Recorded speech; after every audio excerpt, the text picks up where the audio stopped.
এর খোলাসা অর্থ হচ্ছে আল্লাহ তাআলা তার কোনো বান্দাকে যদি জান্নাত দিতে চায় তাহলে আল্লাহ তাআলা দুইটা কাজ করবেন।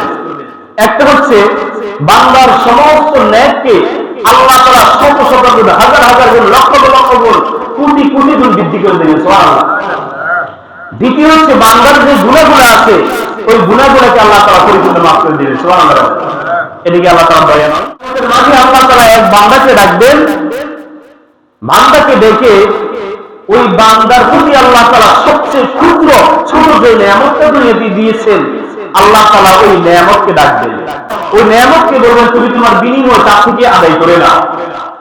তো ওই নিয়ামত ওই বান্দার কাছ থেকে তার সবের বিনিময়ে সবগুলা সব নিয়ে নিয়ে শুধুমাত্র ক্ষুদ্র সবচেয়ে ছোট একটা নিয়ামতের বিনিময়ে। এরপরে নিয়ামত বলবে আল্লাহ আমি তো এখনো পাও না নাকি আমার বিনিময়। ঢাকা শহরে দেখবেন কোথাও টিউবওয়েল নেই, পুরো ঢাকা, পুরো কি ওটার নামে ঢাকা, একটা টিউবওয়েল নেই। আপনি যদি এক ঢোক পানি খেতে হয় হাফ লিটার পানি কিনে খেতে হবে, তাহলে কি দিলেন আপনি? পানি খাওয়ার জন্য বিনিময় দিলেন 15 টাকা।